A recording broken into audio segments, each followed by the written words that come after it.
Erica, Cody, and Zan. You spend the night in the speakeasy behind the Les Brew Tavern. Jasmin and Max are somewhere else.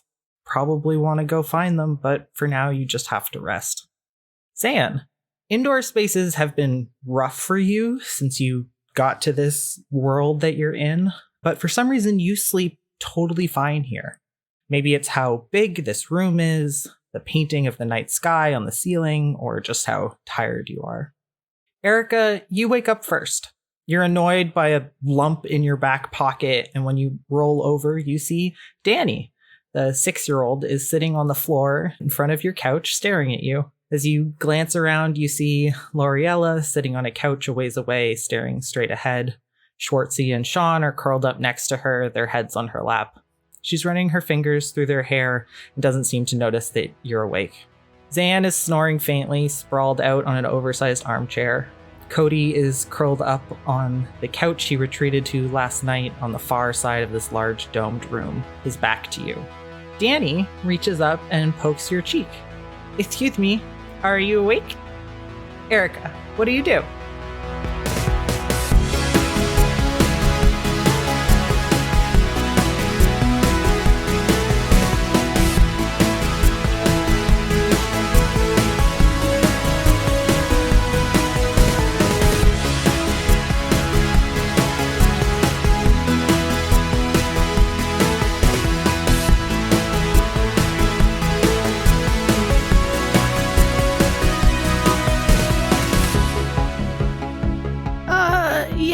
I am.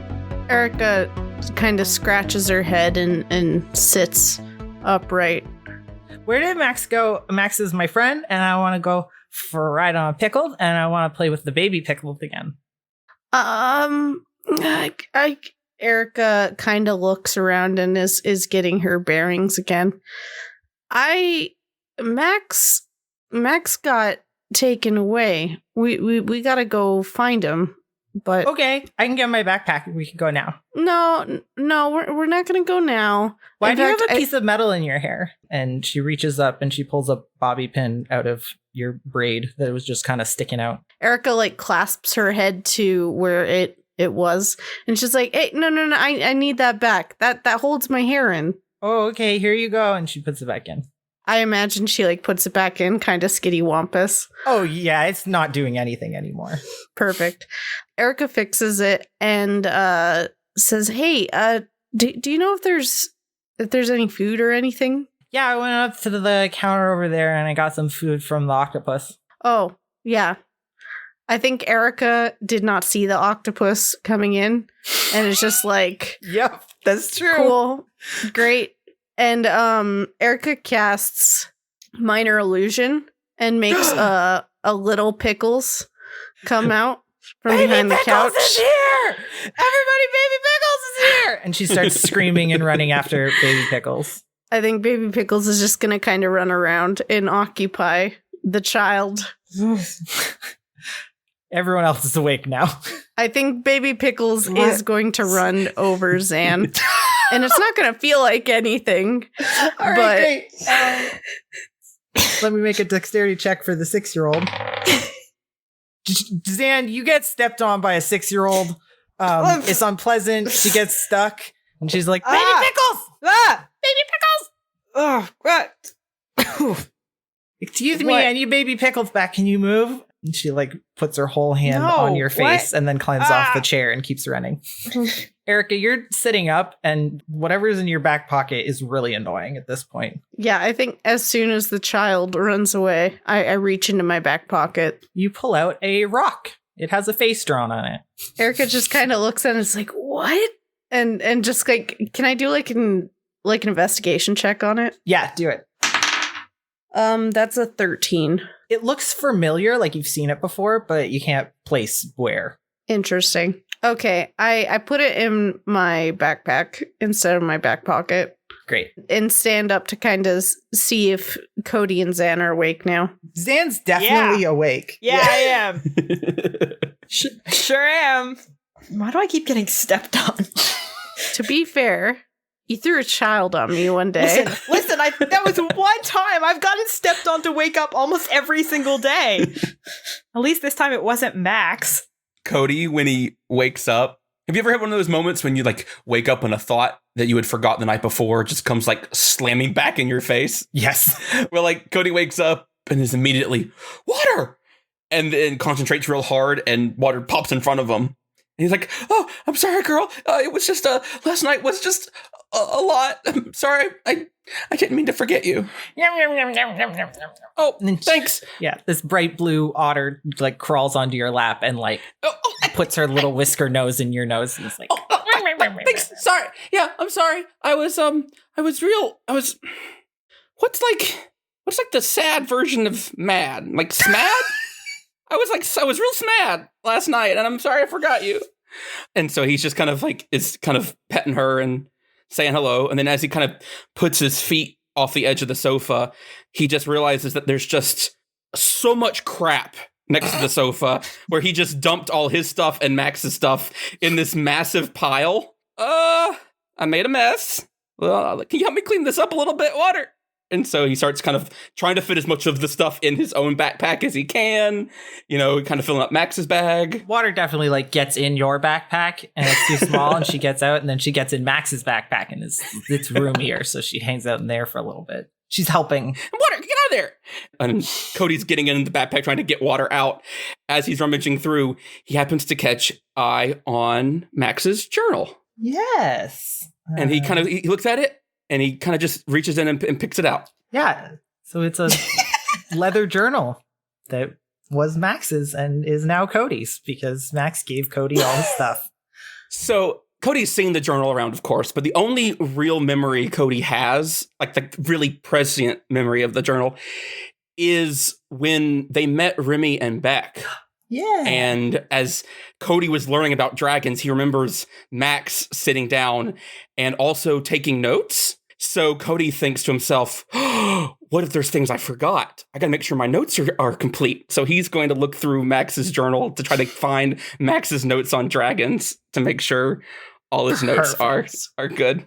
Are you trying to do this stealthily or are you just sitting up and flipping through it? No stealth, just okay. This great. is completely innocent. He just needs some more dragon facts. Completely. Yeah. So Erica and Zan, I assume you look over and you see Cody just flipping through a journal. What you got there? Oh, it's completely innocent. Max's journal. I just wanted to see if he had more dragon facts because he took notes back at Lily's and Nula Wintrid's house. Yeah, so you start flicking through the pages of the notebook. You see a lot of like boring grown-up stuff like notes and reminders and due dates and phone numbers. Snore.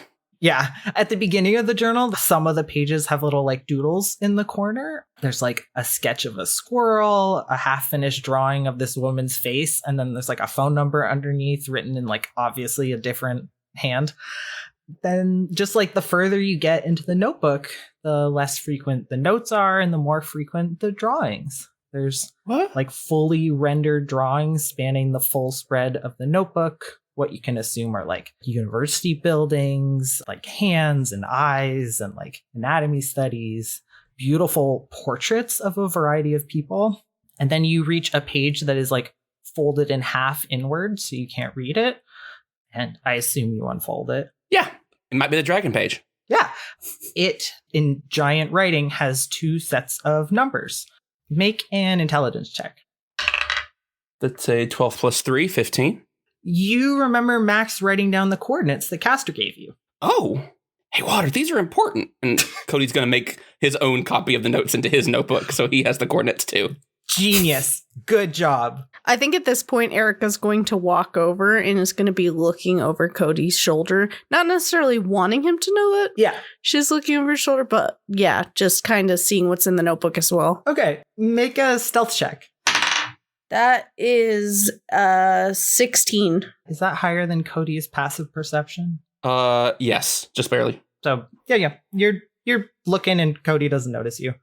Beyond the coordinates, there's like even more drawings. All of them are now done in pen, but you recognize like most of the subjects. There's a massive tube with a vaguely humanoid shape in the middle, a stone house next to a geodesic dome, a very content-looking dragon splayed out on its back. And you see that Max has written some dragon facts down. He's noticed that the dragons appear to enjoy the sound of trees. And as Beck goes around and just destroys a bunch of trees, she likes chomping on them. He's also written that they appear to be quite intelligent, maybe more intelligent than dogs, because she was waiting for Remy to turn around before she would roll in the mud. Eventually, you reach a bunch of pages that are just filled in with everybody's name written over and over and over in different colors. It says Jasmin 100 times in green, Zan is written in black, Erica in orange, Cody in yellow, and then the word Maya in red. And you're basically at the end of the pages that are filled in at this point, and you find just a lot of writing written all in red. It appears to be a letter. It's heavily marked up with sentences that are scratched out and notes written in the margins and parts of the paper that are warped in a way that would suggest they were once wet. Does Cody read the letter? Cody found dragon facts, Yep. made note of any ones he didn't have, and he's flipped through, and anything that looks too wordy, he is not going to read. He is just going to flip through and just look for more dragon facts, more pictures. He's going to be kind of muttering to himself, kind of, whoa, when he sees cool drawings. Cody loves good art. And so he's well, that's really good. But he keeps flipping, looking solely for dragon facts. Great. I think when we get to the letter, Erica's going to try to snatch the journal out of Cody's hand. Great. Make a sleight of hand check. I would say I should have advantage because he doesn't know I'm there. That is true. He doesn't know you're there. So you can have advantage. Sneak attack. Cody, make a dexterity saving throw. Okay. It's a 20, not a natural. Good luck. That is a 18 minus 1, a 17. All right. Yeah, you just reach down there in a flash and you are now holding the leather-bound journal. Hey! I think I'm going to be holding it above Cody's head. And Hey, I was looking at that. And I'm going to say, Cody, hold on 1 second. What? And just I kind of, wasn't I put done. my other hand on Cody's face, kind of pushing him away. Who taught you how to take turns? Hey, if we're talking about turns, you've had a while with this. I'm just gonna read one thing, and Erica's gonna read the letter. Boy, I'm sorry Cody got stuck with the two jerks. This is the Snoopy half of the party, apparently. You know what? I'd like to think that the listeners are going to be very grateful that I'm doing this. I mean, I, Alice, am very grateful. But So, Erica, you read this letter that Max has written. Hey, Maya. It's Max. It's been a while, or at least I think it has. I'm not really sure how this whole different world thing works, and that's the thing. I'm sort of not anywhere on Earth anymore. I woke up in this sciencey place with 3 other people where a robot wanted to do tests on us, and we all somehow got magic. Yeah, real magic. I can do magic here. We escaped that place after rescuing another person, and we've been going around meeting all sorts of nice people while looking for the way home the robot told us about. I think you'd like this place. I wish you were here to see it with me. I want to know how your date with that girl on Friday went. I want to laugh at all your stupid jokes. I just really miss you. Anyway, there's so much more stuff I want to tell you about, but I don't even know if this is going to work, so that's all, I guess. I'm not dead. I will make it back home. I have to. You still owe me $20. Love you, loser. Max. Hey, is it my turn again yet? Yeah, I think Erica's going to slowly lower the book back into Cody's hands. Cody's just going to snatch it as soon as he can. My turn. Yeah. Cody, you can spend some time tracing his dragon drawings. They're pretty good. Yeah. Can we get breakfast? Yeah. L'Oreal kind of looks up. Schwartzy is awake, but Sean just kind of like rolled over and went back to sleep. And so she's still just sitting there with her husband. And she's like, oh, there is, if you go over to the bar, Nympha can get you something. Oh, thanks. Sorry, Your Grace. I leave. Excuse me? So uncomfortable. I love it. I didn't realize they were in here. I forgot they were in here. Zan's still half asleep. Yeah, it's great. And Talia forgot they were in here. Yeah, so you make your way over to the bar. Behind it is like dark water, the same as upstairs. And on the counter, you notice a small silver attendant bell. Gonna ding it. Ding, ding, ding, ding, ding. Yeah, after like a couple seconds, you see a shape under the water, and then some tentacles just burst out of it and grab onto handholds on the bar and behind it. And you see the humanoid upper body of Nympha, the bartender you met upstairs. They lean forward. I must say, the group of you are looking a lot more visible than the last time I saw you. How did you see me? Special eyes. And they tap their temple.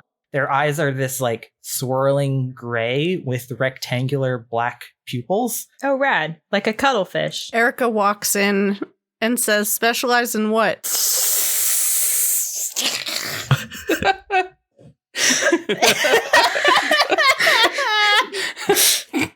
She like leans like all the way on top of the bar and is like, I am specialized in a lot of things. I can show you later if you want. Erica blushes and says, can I get a fruit smoothie? Absolutely. And then she just kind of looks at you, Zan, and is like, yeah, I know what to make. Okay. And she like turns around and starts pulling things down from the shelves with her arms and her tentacles. There's some like noises and some splashing.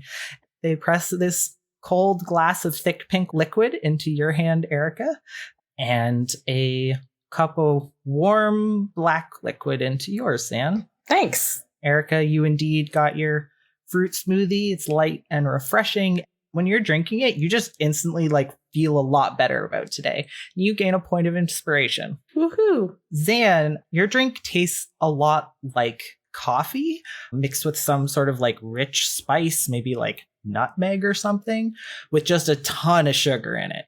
Nice. Exactly how you like it. You feel energy coursing through you, and you also gain a point of inspiration. Nice. Would like to correct that octopi have the rectangular eyeballs and cuttlefish have W-shaped ones. Oh, Just for the record. yeah, cuttlefish are really good.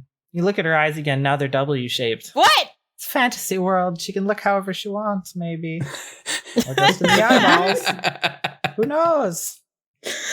Welcome to my land of mystery and coffee. Good morning. Thank you. You guys hang out here for a couple hours. No one else comes down, and L'Oriella and Sean both kind of like nod off back to sleep. Erica at some point goes into a corner and looks like she's going through her bag, but she takes a look at her ring. Oh, at her ring. Okay, make a stealth check. That's a 7. Okay, yeah. Zan and Cody, you remember yesterday when you saw Erica start staring at her like spiral swirly ring and go into a trance for 10 minutes? And you notice that she walks over to the corner of the room and just stands there and then just keeps standing there completely motionless. I'm gonna go tap on her. She doesn't respond. Cody's eyes narrow, Erica? turns his head to the side, Erica. and then he brings out his Helpo card and casts Mage Hand and tries to take the ring off her hand. Okay. Make a contested dexterity check. You can just use your dexterity for Helpo. Okay. And Erica, you're going to just make a straight dexterity check. I put a rock in her pocket. Your other rock, you mean? Yeah, Okay. my second rock. Yeah. You put it back in the same pocket, so it's like she didn't take it out. That's a 3 + 1, a 4. I got a 10.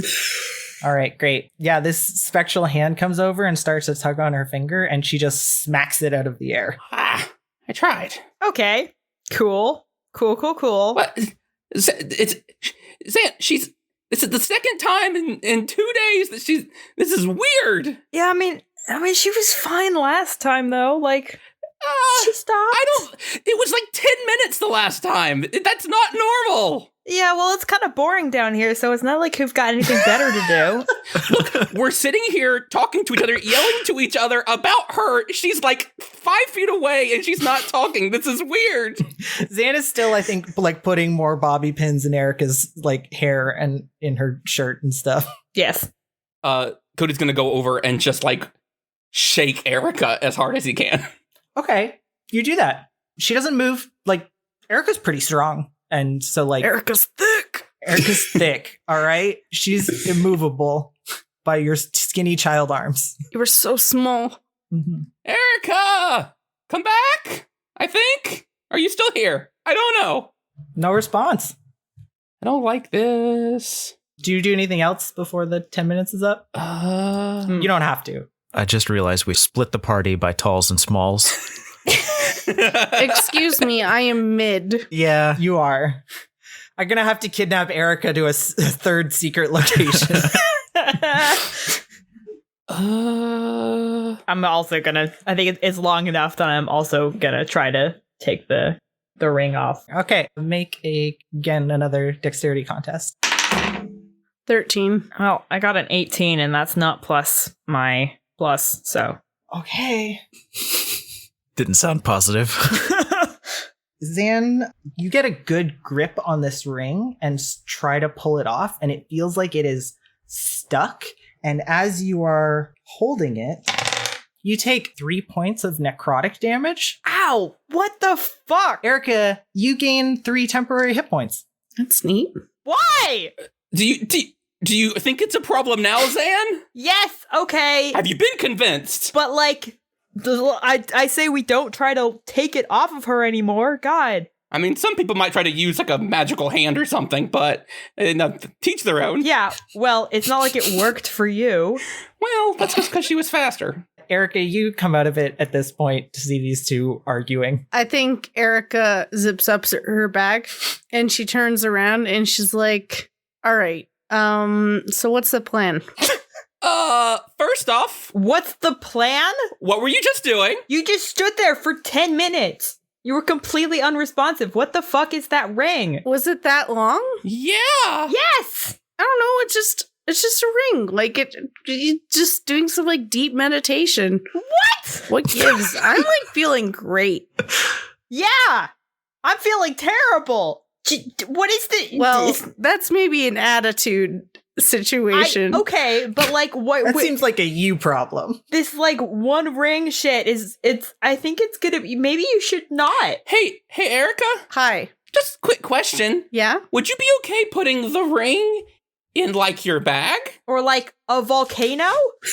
It doesn't like really come off. I've tried to get it off before. It doesn't seem like that big of a deal. What? What if that happens when we're like going somewhere? Like we're safe right now, but it's you don't know anything about this ring. It just freezes you sometimes. I mean, And it hurts me. it doesn't hurt me. Like maybe you should just not touch it. Have you considered that? Maybe you shouldn't wear it. Hey, you know what, Zan? You know what you haven't done in a while? Yeah, I wanted your Riddle Baby as well, but Good morning. Let's do damage to Zan. Erica's like, look, it's just a ring. Like I don't. It's fine. We're all fine. You have a weird definition of fine. Erica's going to cast Minor Illusion and put Baby Pickles on Zan's back. we got a long rest, right? You did get a long rest. Forgot to mention that. You all got a long rest, so Zan, you feel a thud as a 6-year-old like just slams into the back of your knees. Oh my god. What? And little hands start trying to climb you and absolutely failing. Hi. Ah! Baby Pickles! No, tickle it! Baby Pickles, who I am now calling Dill Chip, is going to run between Cody's legs. Okay. Danny gets stuck between your ankles, laying face down on the floor and going, "Baby Pickles, come back!" Hey, get out there. She's squirming down there. You can easily get away from her. She got a 4. Okay, and Erica's just gonna kind of slip out of the room. Okay, great. Make a stealth check. Oh, it's not very good. That's a 9. Erica goes, "Do." Hey, get the fuck back here. Sorry. No. Don't curse. Cody's gonna get away from the child, run up to Erica, and just go, "Okay, Erica, one last thing. Can I touch it, please? The ring." I mean, are you just gonna touch it, or are you gonna try to pull it off? Because that's gonna hurt me if you try to pull it off, because I'm telling you, it's stuck. Okay, well, I want to see if I can help make it not be stuck, but I need to touch it. Yeah, what if we got some string or something? Or what's a video once where you roll the string around your finger and then pull? I promise you I'm not gonna tug on it and hurt your finger. Look, it's not hurting me. Could get some lube or something. I promise you, I'm going to try to persuade Cody. Yeah, roll a persuasion check. Cody, make an insight check. It's a 10. 19 plus 5, 24. But I'm not lying. Cody is not buying this shit. You're not lying. Can I just try it? Cody, I don't think it's a good idea. I don't. It's scary. You just stop talking and you just sit there for 10 minutes and it's scary. At this point, the metal door to this weird speakeasy place slams open, and 2 people stride into the room. The one in front says, "All right, what in the 6 gray hells is going on?" This person who spoke is in her early 30s with mud streaked across both cheeks and overalls stained with black grease and a tool belt strung across her hips. Her skin is patches of regular brown mixed with these iridescent scales. And she just kind of looks around and clocks Erica, Zan, Cody, and then Mariella, Sean. She's looking at each of you and then turns around and goes back and sticks her head out the door and says, "Yo, Drew, this room is on lockdown. No one comes in unless I approve them. Got it?" And you hear a slightly different voice from when you came in say, "Hey, you got it, boss." And then the metal door latches shut behind them. Hi? The boss just looks at the 3 of you and is like, "Who are you?" "Hi, I'm Cody. He, him." "Great, got it. This one, short one." Oh, is that me? Zan, she, her. All right. Not that short. You there, thick one. Thick one? The one with the dummy thick butt. The one with that butt. Erica, she, her. And she just looks at all of you and then stomps over to the bar and okay, bye. Pounds her fist on it a few times. And you see Nympha emerge. "What's up?" And the boss says, "How fast can you get an image of Daughter Ghost down here?" I can put a call out. And then they lean over the bar and, "Do you want a drink?" The boss is like, "Nympha, urgent!" Nympha winks and then slips back into the water behind the bar. Yeah, she stomps back over to all of you and just kind of looks at all of you the what? Okay. So Ghost town. Ghost town. Great. we're here on a mission from the daughters. Oh, that's where you're starting. Okay. And we're fetching something for them. But when we were coming in, we maybe didn't do a great job. We did save that guy over there, points to Sean. And the kids. Yeah, Yep. that is one of the main things I want to talk about. Great segue. Thank you, Erica. All right. You can call me the boss, she, her. Welcome to my den. She flops down on the chair and says, okay, I'm just going to wait for Ghost to get here. Should be quick. She just kind of drums her fingers on the armchair for a bit. How much longer is this supposed to take? And Cody's kind of looking around the room. I that is a good question, young man, and I am right there with you. Come Come on. I'm 12. And then from across the room, you hear this splash, and Nympha calls over, and she's like, "Ghost incoming!" And in the chair next to the boss, the shadows on this chair start writhing and twisting around and become three-dimensional and manifest into the shape of a person in all black with a white disc over where their face is. And you recognize Daughter Ghost, who all of you saw very briefly when you first arrived at the Dream Grove. The boss nods at Ghost and then points at Loriella and says, "All right, you start talking." And then Sean stands up and is like, "Hey, listen, so she's had a rough night, and I mean, she's the High Chancellor, so maybe you could just, the boss is like, "Sit down, Sean. Title doesn't mean shit down here. You know it, especially now that she's harboring fugitives." And Sean kind of meekly sits back down. And then the boss is like, I feel like harboring implies that you're holding them in your house. I don't think this isn't her house, so it's not really. "Good point. We can use that. Thank you, Zan. Talk." And Loriella kind of composes herself. "Someone lured Sean out of the kingdom of Ness. Schwartzy and Danny followed.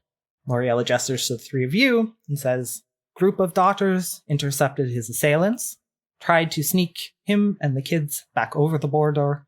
It didn't go well, as you expect. Not great at sneaking. I mean, it's the border. It's heavily patrolled, so I do not fault you. The good queen saw all of them, captured 2 of theirs. They know it was Sean, so I'm ruined. Our whole plan is ruined." And they all just kind of sit there in silence for a moment. What plan? And the boss leans her head back. I mean, at this point, there's no reason not to tell. I mean, Ghost, they're actual daughters, right? And you see this conglomeration of shadows that looks like Daughter Ghost makes these little hand movements rapidly, as though it's a signed language. Would any of your 3 characters know American Sign Language? No. I don't think so, no. Okay. Regardless, for some reason, you can all understand what they're communicating. You don't hear anything, you just see hand movements, but it comes through crystal clear. And Ghost signs, yes, they are all daughters. Well. Oh, and then Ghost is like, good point. Actually, those 2 aren't daughters, but they're working with the daughters. They're good. They're chill. Cool. Just get it all on the table. Boss looks at you again, Zan, is like, again, thank you for your honesty and for bringing that up. Appreciate it. It sounds kind of like you're being sarcastic. Are you being sarcastic? No, this is just how I sound, and I'm really stressed out, and so sometimes I sound sarcastic when I talk. Okay, cool. Do you need to see my cape? That would be great. See the cape. Okay, and Cody will say the tenets. Yeah. And make his moons appear on his cape. See? Here! Daughter! Nice. Cool cape. Thank you for doing that. That helps. All right. At this point, no reason not to tell you. We're fucked anyway. For almost a decade, we've been working to overthrow the good queen of the Kingdom of Ness, reclaim the government, and it's not going well, is the problem. That's the main problem with the plan. All of everything. Was it already not going well before we fucked it up? I mean, Loriella turns to you and says, this has been a joint effort between me, the daughters, our contacts inside the palace, and the Thieves Guild. And as she says Thieves Guild, she gestures towards the boss, and she says, we've been working to place the heir apparent on the throne so the country will still have a figurehead and transition to a government that isn't a police state dictatorship. Cool. Did you just say tatership? Is that like a tater tot ship? Yes, Cody, it's run by potatoes. Good listening. And Loriella says, we've been trying so far to work within a corrupt system to change it. And I mean, quite frankly, we shouldn't be surprised that it hasn't worked. Yeah, it doesn't tend to go super great. I'm so shocked to find out the good queen isn't good.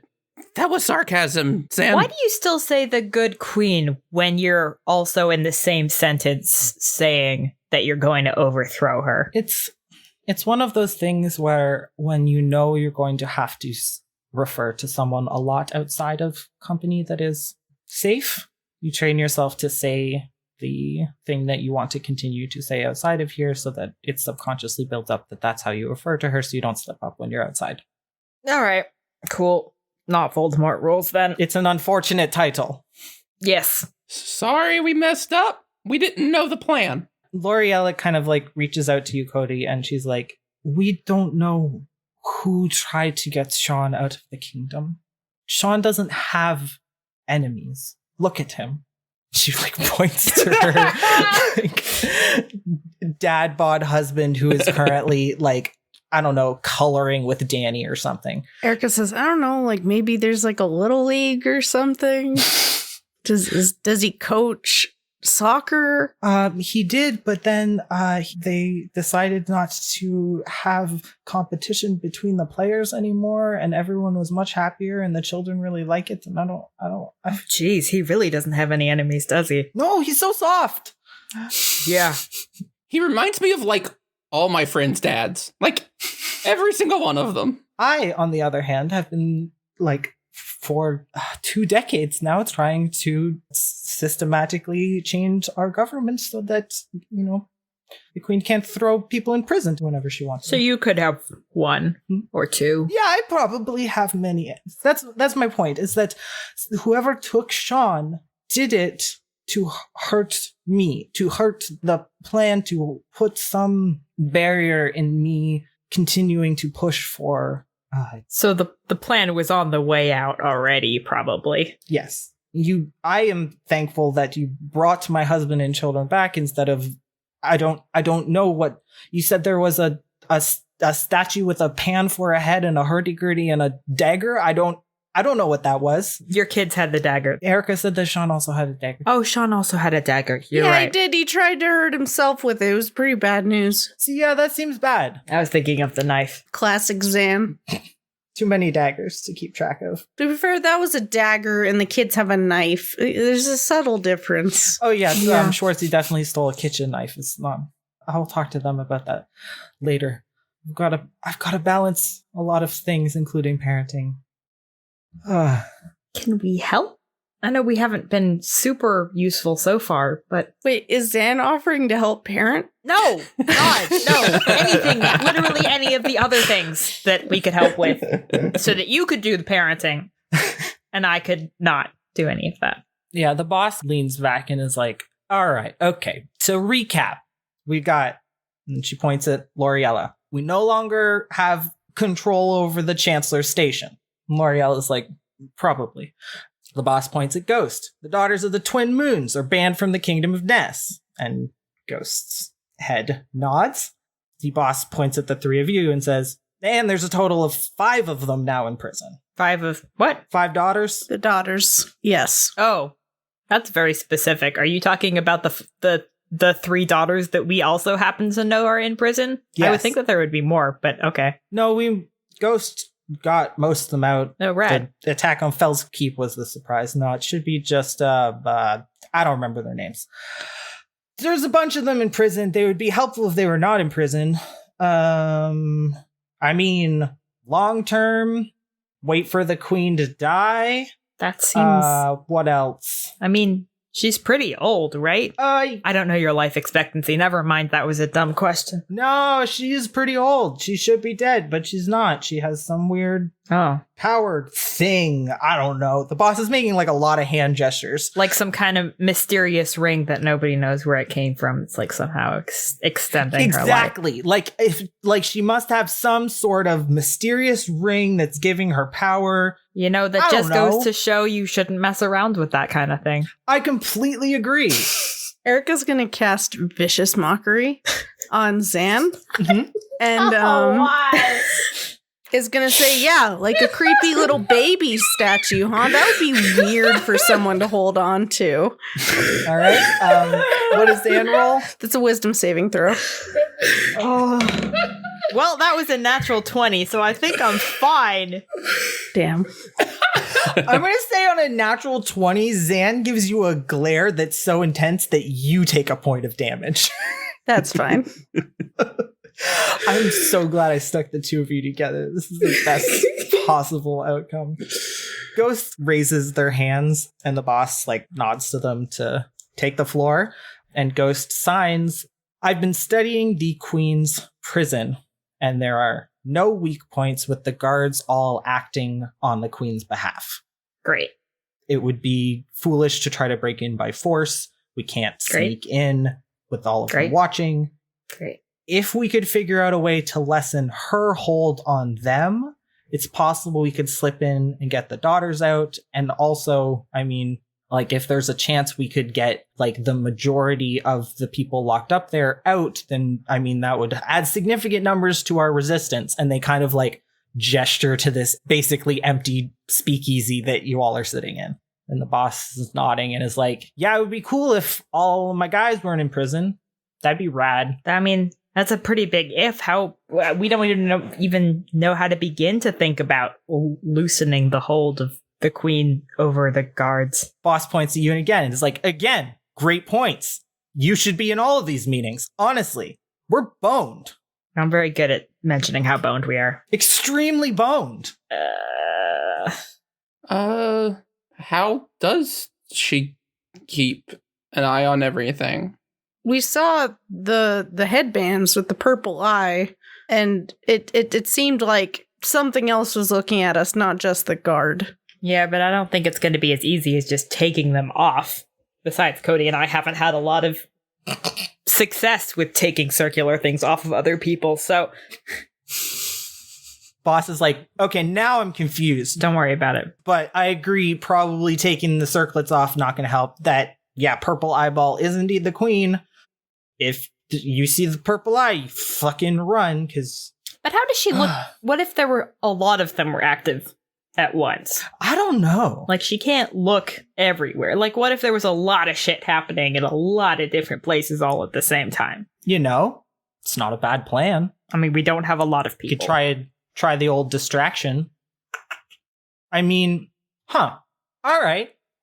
That's something. Okay. If we could get some of, I mean, not me, she'll recognize me instantly, but if we get some of our people close to her and then put a distraction somewhere else, maybe we could catch her off guard, give her the old stab of the kidney. That's very specific. Wait, are we planning on overthrowing her at the same time as the jailbreak? I mean, that's not a bad plan. Is it a good plan? And Ghost waves their hands and is like, that's a terrible plan. We have nothing to... No, that's just a terrible plan. And the boss is like, someone else come up with a plan. Maybe we should focus our efforts on one thing at a time. Yeah, you're probably right. Because, just to remind you, we are boned. Oh, extremely boned. Yeah. Just want to keep that on the table. Usually love getting boned. Not now. This is bad. This kind of boning is bad. Okay. I mean, okay, short-term goals. Get some folks out of prison so we have more people out here, I guess. Either you're two on the inside you think they'll run the gauntlet? The what? What? Gladiators gauntlet? Oh, you're not from here. Nope. Yeah, it's this thing. The boss kind of like leans back in her chair and is like, all right, so once a season, Good Queen hosts an event known as the Gladiators Gauntlet. Number of highly skilled competitors compete in challenges that the Good Queen, I don't know, makes up while she's taking a dump or something. The winner is granted with riches, fame, and a wish. And everybody does it for the wish, basically. I mean, like, the Queen's power, like, politically and also magically, is far greater than any regular person can normally get a hand on. So, I don't know, if, like, you're dying from an incurable disease, just go run the gauntlet, and if you win, maybe she'll cure you, or, I don't know, you could... Maybe. Seems like a big maybe. Yeah, I mean... Like, you could win, and she still might not do it? The fucking thing about the wish is that, like... So the most common wish is, because prisoners are allowed to compete, they wish for a pardon. So they just walk free. And she seems to give those out like candy, which makes sense because most of the people who are in there for like totally bullshit reasons. And so it's like, oh, okay, yeah, you won my weird game show thing, so you're out. But the thing is that she like, it's like this whole like public event, everyone can go watch the actual competition. But then when someone wins, she takes all of the competitors, there's only one winner, and the winner into like her secret back room where they get to actually like, that winner gets to like actually make the wish. And then they come out and they tell us what the wish was. But I don't know, I'm pretty skeptical. Maybe that wasn't the wish. Maybe she convinced them that. Yeah, that sounds sketchy as fuck. Oh, welcome to the kingdom of Ness. Sketchy as fuck. Well, but if we have 2 people in there and only one can be victorious, I feel like that's still not great. What if they both threatened to eat poison berries so that the show wasn't as good? I mean, if you put on a hell of a show, she might pardon both of them. Yeah, that sounds really risky and kind of stupid. If we don't have to do that, I'd rather not. I mean, do we have another option? You know? I've lived in this city for 30 years, and I have yet to see someone released from prison who wasn't a gauntlet winner. Listen, our friends are great, but What's following? We've only been doing this for like a week. These aren't like, they're not trained at stuff. I mean, it's more than a week or whatever, but like, I don't think that they have a chance against people who've like been doing push-ups in prison or whatever. I mean, to be fair, we did get destroyed by Jasmin in our training. Yeah, because she ran away and we all hit each other. That's honestly not the worst strategy. I've seen that work. Okay, yeah, but Max will die then. Oh, you don't die. It's not a death thing. You don't die. Okay. And then we run out of competitors. People like when people come back and they're like, oh, that's the guy from like winter 79. He made a great whatever. Still seems bad. I don't watch it. Can we go back to the other thing about maybe like breaking them out somehow, distracting the guards, something? I don't know. I feel like there was a little bit more hope in the room like 4 suggestions ago. Ghost signs again and is like, I have not found any weaknesses in the prison. Great, so we're just fucking boned. All right, great. Boned.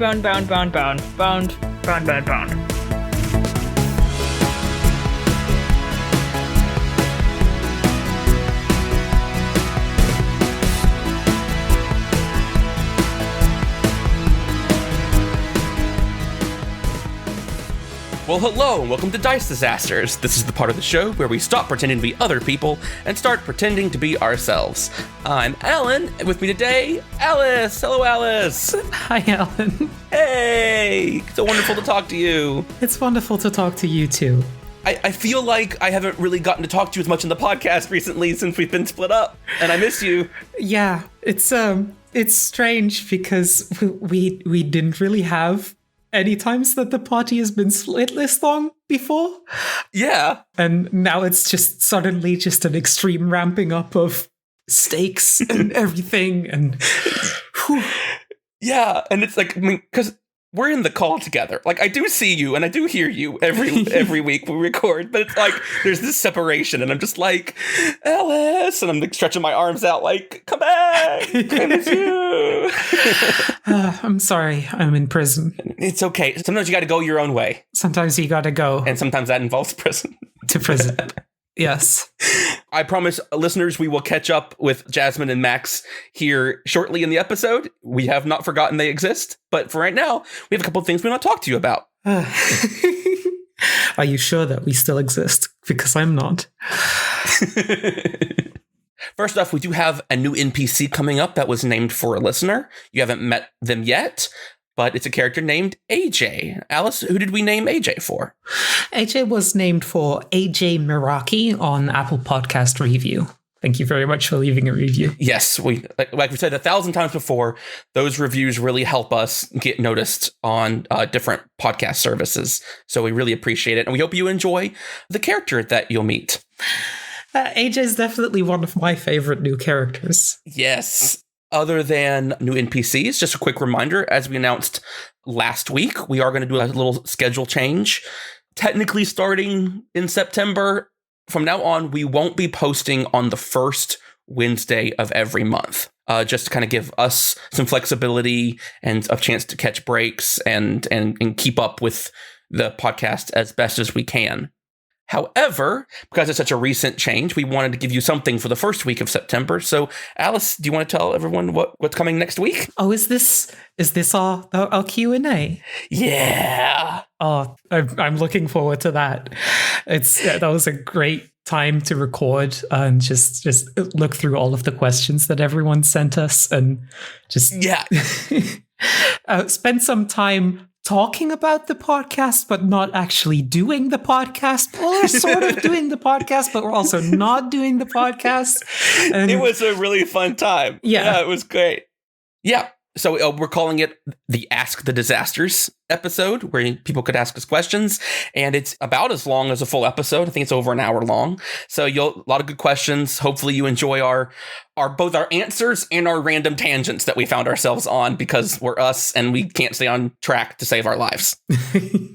But thanks for listening. As always, you can find us on the web at dicedisasters.com or on Twitter at dicedisasters, on Instagram at dice.disasters, or on Tumblr at dicedisasters.tumblr.com. If you like the show, please consider leaving a review. If you share it with the hashtag DiceDisasters, or you leave a review on any of the places that you could leave reviews, like Apple Podcast reviews, we might name an NPC after you. If you have an idea for any items that our characters might find use of, you can submit that on our website, dicedisasters.com. Just click on item submission at the top and fill out the form. And as always, shout out to our patrons, past and present. Thank you for helping us make this show possible. Hope you enjoyed the rest of the episode and our Q&A episode next week. The story of us Dice Disasters will continue on September 9th. See you then. Bye.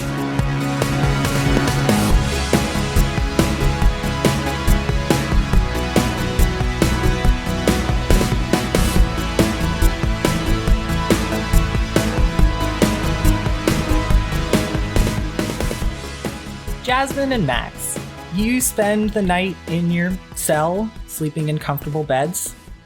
You don't dream. When you wake, there are clean clothes next to the door and a tray of water and fruit and dried meats. The sun is pouring in through your small window. How do you feel when you wake up? Terrible. I think Jasmin is just kind of like sitting on the bed, looking at the clothes and the water and looking out the window. When Max wakes up, she looks at him and she says, "So, we're boned, huh?" Yeah, a little bit. Do you have any ideas on, like, how to get out?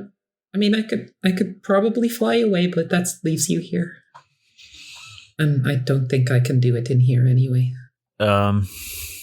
Didn't she say something about fighting her way out? I mean, yeah, yes, but that's... Come on, you might have a chance, but look at me. I mean, you did kind of win the fight we had. I ran away and you all beat each other up. It worked, though. That's not going to work with a lot of other people around. And I mean, I guess we could do the you win the tournament and I fly away plan.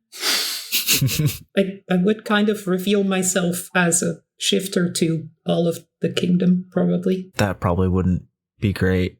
Better than being in jail? Oh. At that point, you hear a thump, thump, thump on the outside of your door. Ah! And then it opens and you see the golden-haired guard. And she says, "Outside time, follow me." And then turns and starts walking down the hallway. Are we still bound? No, you are not. They took those off Okay. when they put you in your room. You didn't have to sleep with your hands tied together. Okay. Max will get up out of bed and follow, I guess. Jasmin is hesitant. I think she scrambled backwards the moment that the door opened, but then will actually, after a few seconds, scramble after Max to try and keep up because she doesn't want to be alone. Yeah, so this guard leads you down some plain white hallways, a staircase, more hallways, and she stops when you reach a metal gate, the same skull design you saw at the border. She and another guard touch the wall beside the gate, and it opens, and they shuffle you into this courtyard. It's sunny. There's a few trees here providing shade. There's some prisoners lounging on chairs while others are exercising with equipment at one end of the yard. There's a track that runs around the perimeter, and you actually have to step out of the way as this like burly dragonborn guy jogs past. Oh, that person's a dragon. Yeah, it's not any weirder than everything else we've seen, but I mean, I guess it's still okay. Is the guard still here? Make a perception check. Sure. You can both make one if you want. Oh, that's not gonna do anything. 4 + 5, 9. 23. Holy shit. All right, this is perfect. Jasmin, you are just completely overwhelmed. You have never been in prison. You never thought you would be in prison. You're having a little bit of a panic attack. Yeah. Max, as he has revealed, has done this.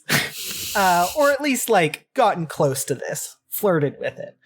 So, Max, you take a look around this courtyard. You can see there are only 2 guards inside the courtyard. They have those, like, gold circlets on their foreheads, and the eyes are closed. With that high of a perception check, I will tell you if any of the guards have the purple eye open. So there's 2 in the courtyard. There's a couple other watching from behind the gates. There's like a gate at both ends of this courtyard, and there's a couple just standing there like stoically watching the yard. You also clock that there are 3 on the roof who are kind of like walking in a perimeter and like looking down on the courtyard.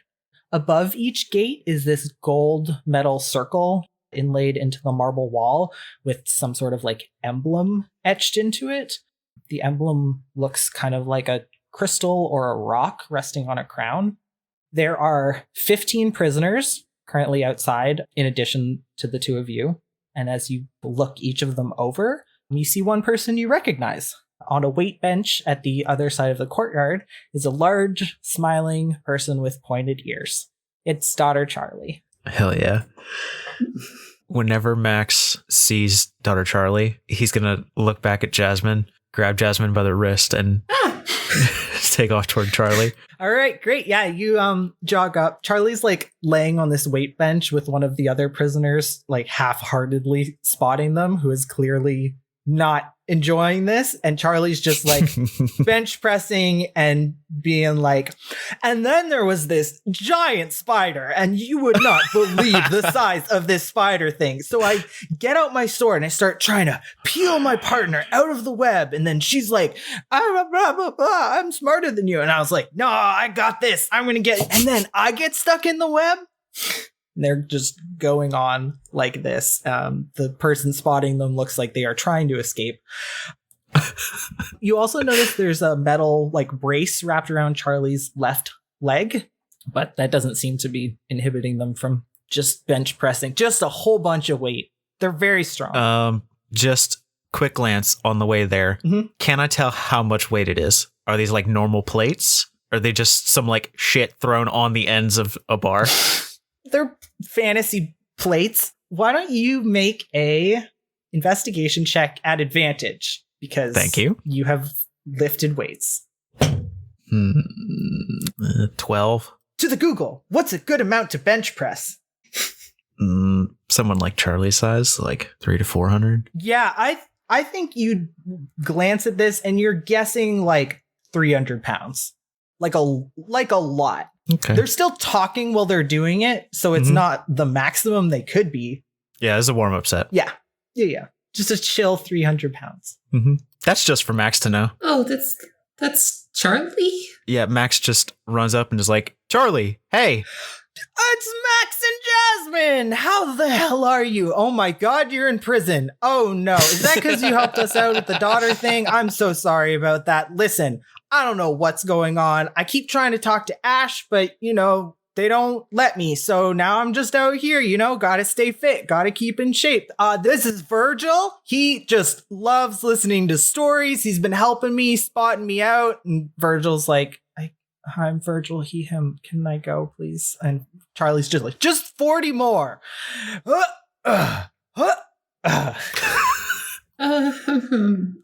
Hey, Virg. Oh, sorry. Did you want to turn? No, I really don't. I just thought maybe Max could do that. and then Virgil can... Virgil's immediately like, yes, that would be great. I have to pee. Goodbye. Virgil runs off to the other side of the courtyard. They're not going to the bathroom. They're just hanging out over there. Max will spot. Okay, great. Wow. So, I mean, we've got a lot to catch up on. It's been what, like a week or so? A lot of things have changed for me, clearly for you. How's it going? Terrible. I last saw you when Zan snuck into the hospital to see me. It's going pretty terrible. As you can see. Yeah, I mean, this isn't great. Yep. You sleep okay? Get some food in you? I don't know, try to make the best of a bad situation. Not much we can do. I'm gonna spend the rest of my life in here. Slept all right. No dreams though, which is weird. Yeah, that's one of the worst parts. Outside, I mean, I'm used to the moon spirits like every couple nights, you know? In here, it's just nothing. Probably, you know, rest better, but I don't feel as good. You dream of the moon spirits? Oh yeah, all the time. I mean, I've been a daughter since I was like 12, and they just been there the whole time, you know? They're always asking for stuff. They're like, oh, hey, this like kid joined the daughters and we need to like come up with like a cool like thing for him. And I was like, oh, hell yeah. Why don't I have like a bracer to get his cards out really quick? And the moon spirits were like, hell yeah, let's do that. And you know how they like pop in and are like, we need help with some like person thing, because they're not great as people. They're just kind of like big, I don't know, creatures. They're not, you know, not super, what's the word when you do words good? Eloquent?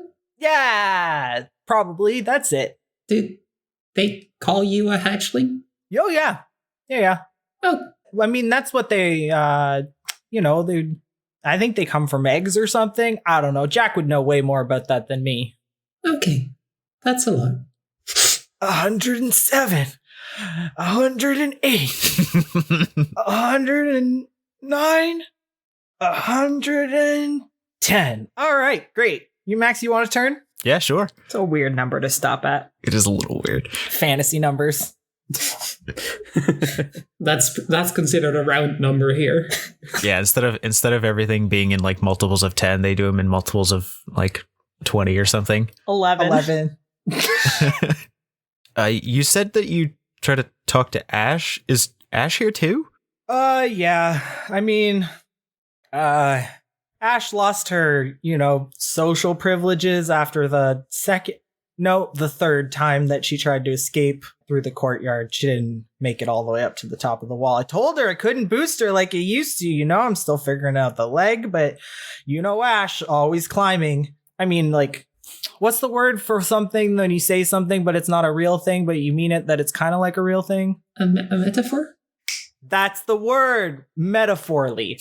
Or an analogy? I can never tell them apart. So she's terrible at actual climbing. But wait, what do you mean by not regular? What is climbing a metaphor for?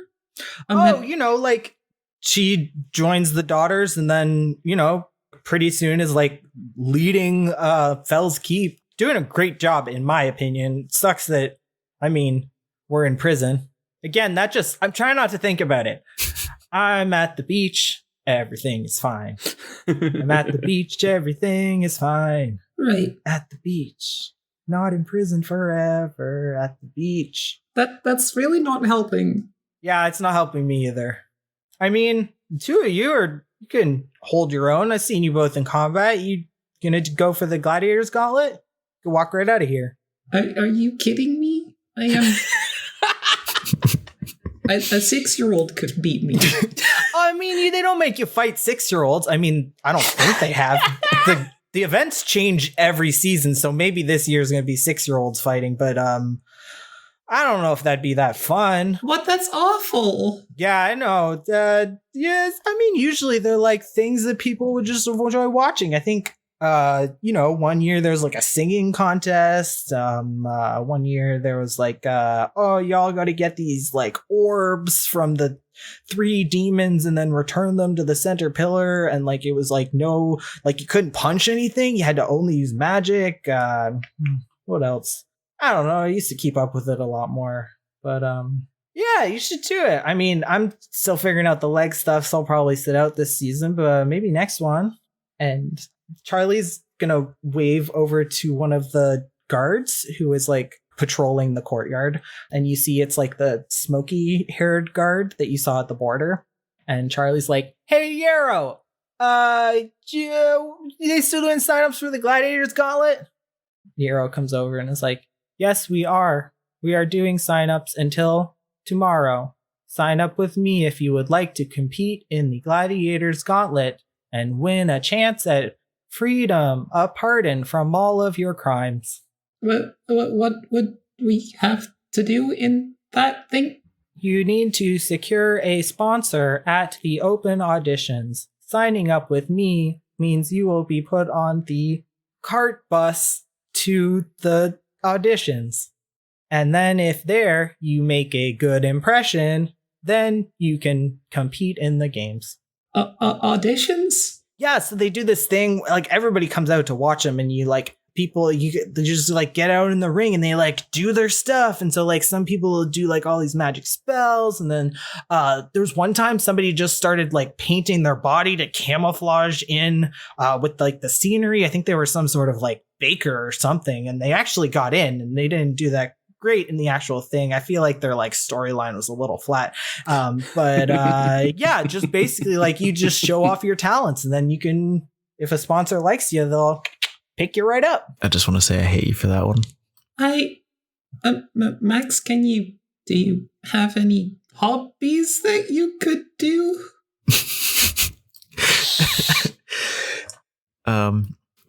Max is still on the bench. Magic Mike. Magic Mike.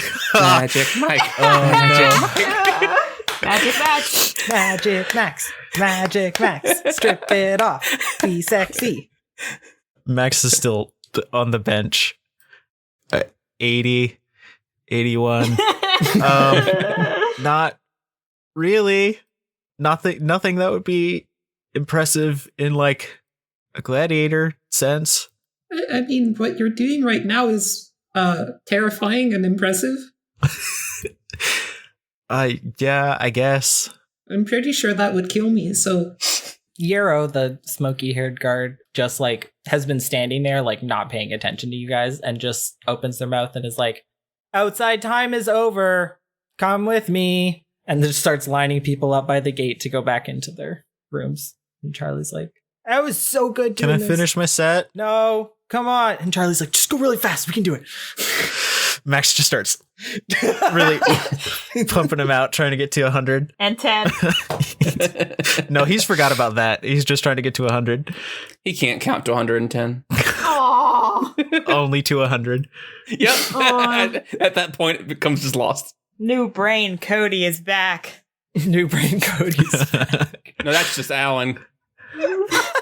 I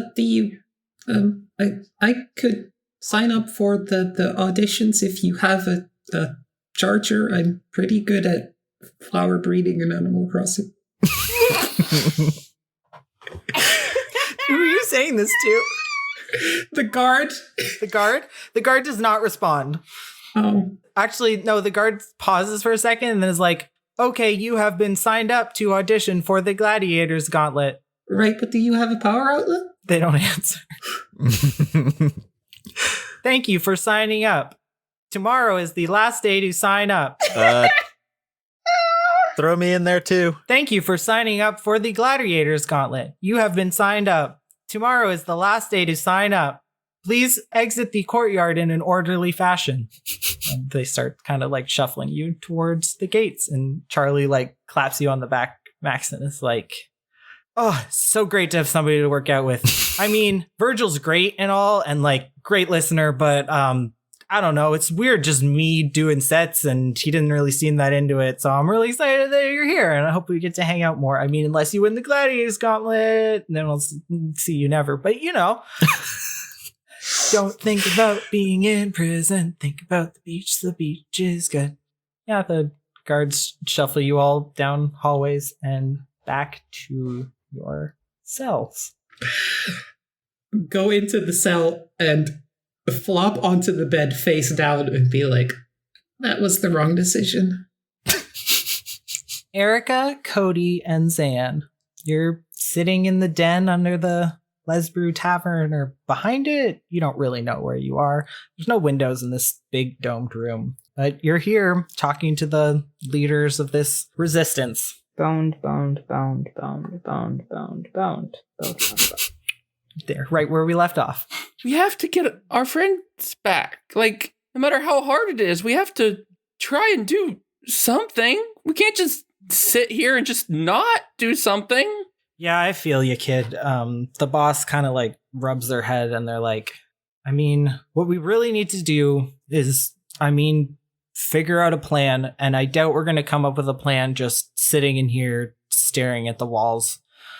I mean, I can go back out, try to get in touch with more contacts, see if they have any ideas about weaknesses the queen has or magic rings she has that we could remove and suddenly she wouldn't be in mind control of everybody anymore. That's my favorite option. I'm really hoping it's that one. How hard could it be to remove a ring? Yeah, fuck magic rings. Exactly. Yeah, if you find out how to remove magic rings, definitely let me know. Yeah. Okay, so all right.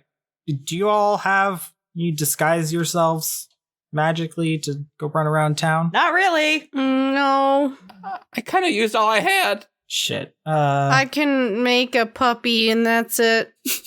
Oh yeah, Danny is definitely like pulling on you because the minor illusion faded. She's like, more pickles. Wait, what's baby pickles' name? Dill chip. Dill chip. More dill chip. Dill chip. I can grow antlers for like a day. That's about it. The antlers help. Yeah. That's pretty good. People get distracted by antlers, but I can either turn into a house plant or possibly catch on fire. So that might be a later-ish option. yeah, I feel like a low profile. Those both don't really go with that. Yeah. I'm going to keep that in my back pocket though, because I always want to know cool things. All right. So how do we get you disguised? I know somebody who can like definitely hook you up. She doesn't come cheap is the thing. And the boss is kind of like going through their like overalls pockets. And they're like, not here. They're pulling out all sorts of weird like little metal tools and stuff. And they reach into their tool belt and pull out this like piece of paper that's folded in half and they unfold it. And you can see it's like a shimmery white business card with silver writing on it, which I think both Erica and Zan would recognize as Liz's business card because you each have one also. The boss kind of like waves it around. She's like, I gotta ask, is it possible the three of you just like swimming in gold have a whole bunch of like magical artifacts you want to give up? No, that never works. Just once I want to have someone walk in here who's just fucking loaded. I have this much. What kid, what do you got? Cody just holds both of his hands with 19 gold in his hand. Like, I got this much. No, that's basically not okay. Great, cool. Well, I'm sorry. Puts gold away. Her name's Liz. You want to talk to her? L'Oreella is like, I can try talking to her. And then the boss and Ghost like wave their hands in her direction. The boss is kind of just waving her hands like, no. And the Ghost is like actually communicating something through their gestures. And they say, no, we need you to be as clean as possible. We're going to figure out how to get you back in power. Don't need you dealing with black market stuff. Yeah, I don't think we have that much of a choice. The boss like hands the folded card out to you, Erica. Erica like holds up her hand like no and like pulls out the unfolded one out of her pocket. Oh, all right. Got a pre-existing relationship there. That'll work. You want to try it? Yeah, I guess I'm like, hello? Erica whispers hello to the card. The writing changes. It used to say Liz Graceling's magical items and ingredients, and then now I guess canonically it says, oh, whoa, who this? It's me. It's Erica. Can we talk to you? The writing disappears and it says, on my way. No, but I can show you. Okay. Yeah, you just hang out there for a couple minutes and nothing happens. And then you hear some splashing and Nympha emerges at the bar and waves over to your group and says, I've got a Liz Graceling, she, her, disguised. Should I let her down? She said she's here for Erica. The boss is like, yeah, let her in. Nympha vanishes, and you kind of hear this like deep echoey voice of the bouncer talking to someone in the hall, and then the metal door slides open and in walks Liz Graceling. She is again just dressed in gorgeous clothes. She's wearing this like low-backed jumpsuit and emerald green stilettos and these like heart-shaped sunglasses that she flicks up. She like takes in the space before settling her gaze on you, Erica. Aye, so you'd like to talk, would you? Yes. I mean, first, we as a group need to... No. Let's you and me have a talk. And she turns to the boss and she says, we'll be in the courtyard, boss. And then she like strides like right through this big domed room, like beckoning Erica to follow her, and goes down one of these hallways leading off the room. Okay, I think Erica follows her, gripping the hurdy-gurdy. Okay, great. Yeah, so she leads you down this hallway lined with paintings and lit with these magical torches.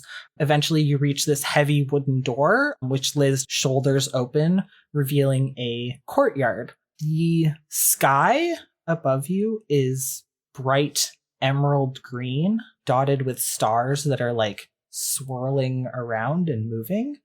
Strange trees line this courtyard. Their trunks look like they're made out of twisted black metal, and transparent multicolored crystals hang from where their leaves would be. Liz just strides over to one of the lounge chairs out here and drapes herself across it. Seems you've got yourselves in a spot of trouble, haven't you? Yeah, that is the case. I guess before we talk about that, I read over your terms of service, and the thing that isn't clear to me is, what are you getting out of lending this instrument to me? Make an insight check.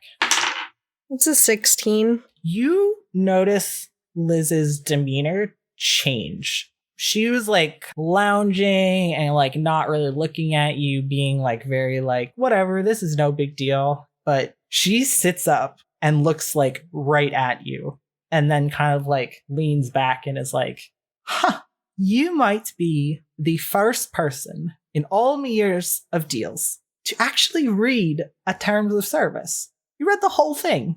Yeah, the B part didn't really make much sense to me.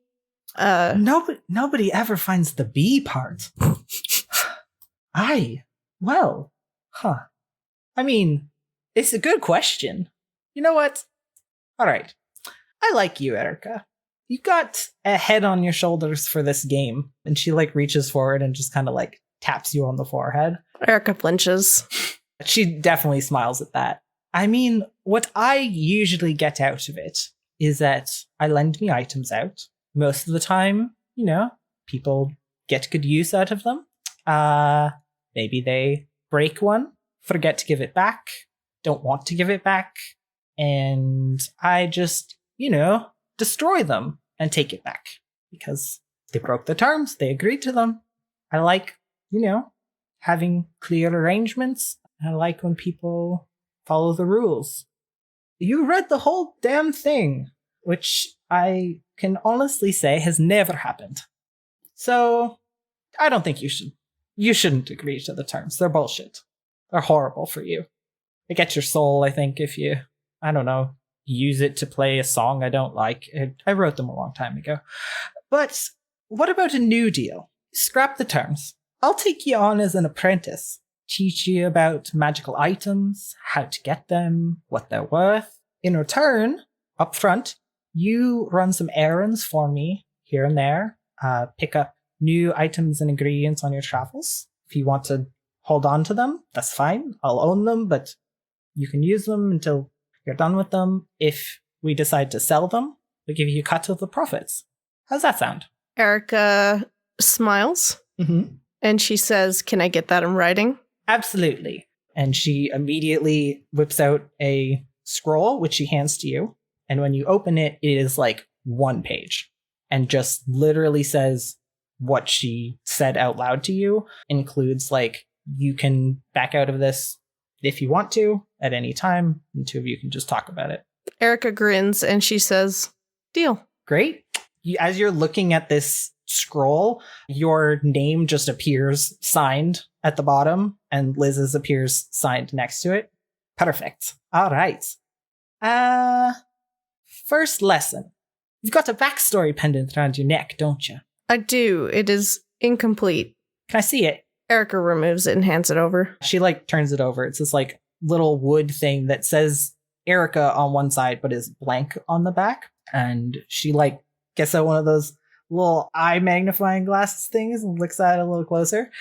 And she's like, did Dr. K-Law make these? No, I think daughter Ash did. Ah, her apprentice. They're of high quality. Do you know how to use it? No, I figured mine didn't work. Alright, so these are pretty good. You can hold it firmly in your grasp, say a backstory out loud. I mean, you only get like 3 points. They're pretty small, but the story on the pendant will update. As long as it's touching your skin, it'll be undetectable, including magically. Your story will hold up even under truth circles or dispel magic fields. Okay. You can update it, I think like once a week should be fine. Any more than that, you might break it. Backstory pendants are fun though.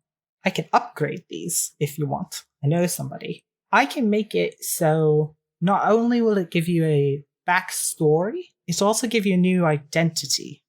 It will alter your physical form while you're wearing it, and you won't be detectable. Again, same stipulations. That sounds like exactly what we need. Great. You said we? You want more than one? Yes, we will need 3. All right. Give me the pendants in a few hours. When I come back, we can talk more. I have an idea of what your first assignment could be. Sounds great. And Erica smiles and holds out her hand to shake Liz's hand. Oh yeah, she takes your hand and she says, looking forward to our partnership, Erica. So yeah, she takes your pendant. You guys head back to the main room where everybody else is. Cody, Zan, I need your backstory pendants. What? No. Why? My what? Zan just forgot what it was. The Zan, the necklace I gave you. Oh, yeah. Cody, we're going to upgrade these so that these look a little different and make us look a little different. It's going to be the way that we disguise ourselves. Liz is going to take care of the whole thing, and Erica smiles. Hat may have chewed on the latch bit a little bit. I hope that part wasn't important. No, that's fine. Cody squints his eyes and he's like, how about I trade you for it? Erica sighs and says, Cody, now is not the time. This is what we need to do to get Max and to get Jasmin. Otherwise, we're never going to be able to leave this room. Okay. And he'll take it off and hand it over. Okay. I just wanted you to give me the ring for a couple minutes. I told you, it's stuck. It's fine. Erica hands it over to Liz. Great. Liz takes it and actually whispers to you, remind me we should talk about that ring at some point. Nice seeing all of you. Have fun in your basements. I'll be back in a few hours. And she leaves with your pendants. Did my prison friends want to do anything? Make prison wine. So Max is just laying on the bed staring at the ceiling. He doesn't know what to do with his hands. And then he remembers he has the pen in his boot. So he just takes the pen out of his boot and continues staring at the ceiling, spinning the pen in his fingers. Jasmin is pacing, I think, through the room. And it's just like, I don't know what we should do. I really don't have any skills. I doubt they'd be impressed with gardening, and if they don't have an outlet, I can't charge my 3DS. But what do you think? Hey, is that the pen you bought? Yeah, that's the one where you can like write to people and it shows up in their brain. I think I did it to you before. Yeah. That was terrifying, but it helped. Wait, if you have that, why aren't you talking to our friends? We could see if they're safe, and maybe tell them that we're not dead, and like maybe talk to them about what's going on and stuff. You know what? I mean, I guess you need paper. Unless you want to write on like my arm or something. I hadn't actually thought of that. You hadn't thought of using the pen that you have? So is there like something to write on in here? There are some books in this room. There's books, I guess, if you want to ruin those. Max will get up and grab a book, and on then the front, it has like a really beefy dude riding a horse and writing that you can't read. oh boy. He's shirtless. Natch. Max will open to like the back cover. He'll click down the yellow pen, Mm-hmm. and then he'll just write hello with a question mark at the end. All right. So Cody, you just watched Liz Graceling walk off with your pendant, and you're standing in this room, and in your mind you see the word hello question mark. This hasn't happened to me before, so No, it has not. do I know immediately what it is, or? No. Roll an insight check. Okay. That is a 14 plus 5, a 19. Nice. You remember that Max bought a pen that you know transmits messages into people's brains. You just read Max's journal. You recognize his handwriting. Cody's eyes get really big, and he just looks at Zan. He goes, Max! No, I'm Zan. He's writing in my brain! No, What? no, He's sorry. What? Max is writing into my brain. He got the pen. Remember? Okay, great. What did he say? Did he say something? Did he have an important message? Like, tell us. What did Oh. Max tell you that was so important that He he... just said hello. God damn it, Max. What does he expect us to do? We can't say anything back.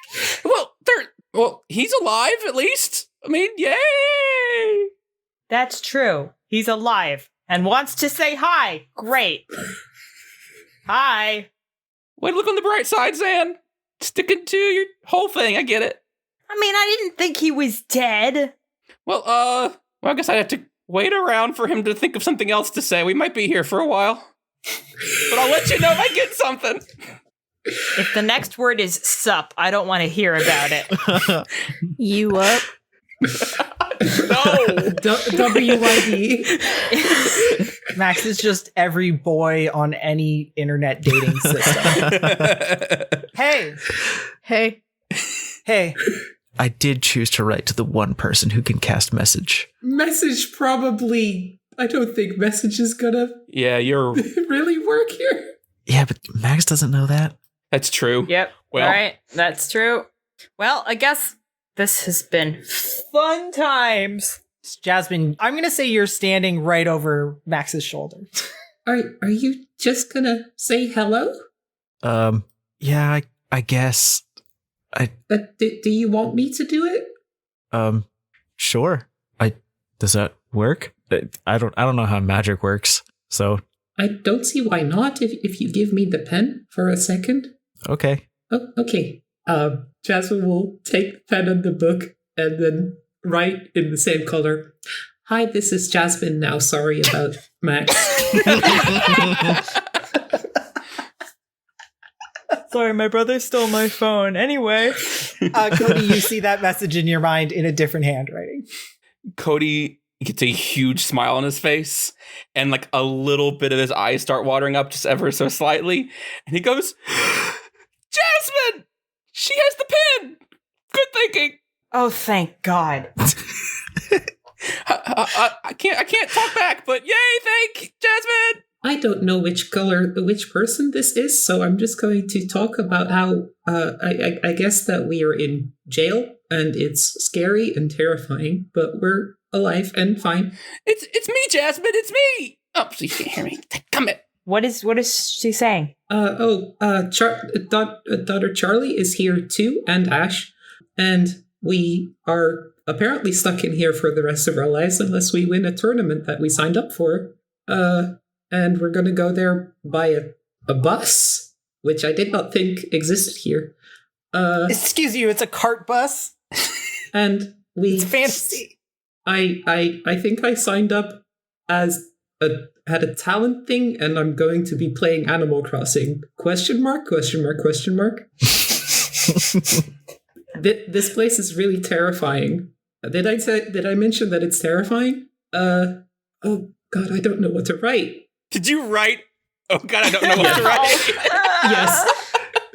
Beautiful. What's she Great. saying? Let's just say Cody has been reading this aloud as it's been writing in his brain, but of course adding in his own color commentary, and it's very difficult to tell sometimes what is being read and what is Cody commentating. They signed up for what? I guess that's the thing that they told us about. It sounds like American Idol at this point. American Ninja Warrior. Oh my god. Well, that's what's happening. This is Cody with your 10 a.m. news. Anyway, I don't know which of you is receiving this again, but we're safe and we miss you, and I wish that Max hadn't come after me, and I hope you can stay safe and stuff, and bye. I guess I'll give this back to Max now. Gives the pen back to Max. I think Jasmine filled like 3 pages of margins of this novel. Mm-hmm. It's definitely like, I think, first off, Jasmine's handwriting is pretty terrible because of the tremor. Yes. Secondly, it's looping in weird ways to like fit around the text, and like occasionally it's very big and occasionally it's very small. Yeah, Erica and Zan, you're watching Cody like subconsciously like tilt his head to the side trying to read this. Yeah. Whatever prisoner reads this book next and gets to the end is going to be very confused. Also because it's like letters that they can't read, probably. Mm-hmm. That's true. I didn't even think about that. I think she's done writing.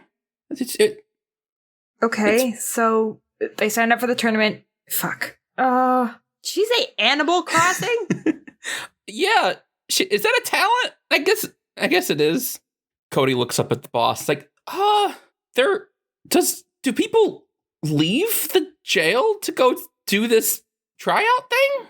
Yeah, when are the tryouts again? And L'Oreella just like shrugs. So the person who came in behind the boss just like came in and stood off in the corner leaning up against the wall. She has like a muscular build and this like short cropped gray hair. She's much older than the boss, probably in her like 50s, and her face is scarred. She has one large white feathered wing tucked up against her back that you didn't notice until she steps forward. AJ, she, her. The way that the tryouts work is that all the competitors are together in the Coliseum. People can come watch, but it's mostly the sponsors who are like checking it out. But if you signed up, you could probably talk to your friends in prison while you're in the ring together. It's in a week. Oh no. All right. Because this went so great for us last time. There was a big battle royale. What if we don't have any money? We can't sponsor them. I mean, yeah. Oh my. Okay, so friends in prison. We gotta do this. We're probably gonna have to fight in a gladiatorial combat. Last time we did that, I died immediately. It's cool. We're boned.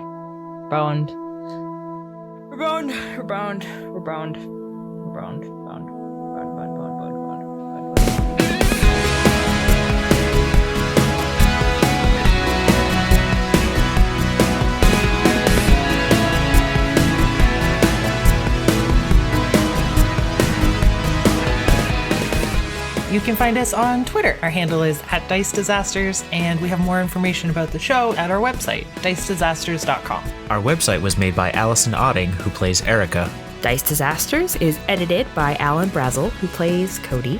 Our cover art is made by our DM, Oliver Northwood. Our theme song is by People Need Goals, who you can find on Bandcamp or on Twitter @PeopleNeedGoals. Go listen to their music, it's all incredible.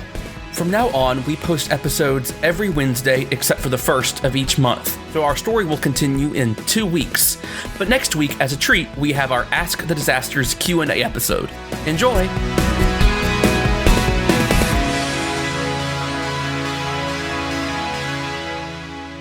Every time I describe a female NPC, I get thirst messages from Alice of girlfriend discovery. We're up to 4 this one episode. It brings me so much joy. I know that I'm doing it right. Don't call me out like this on the actual podcast. Oh, it's so good. You used the same girlfriend discovered gift 3 times in a row. Listen, Robot made it for me, and it's perfect. That's why I made it.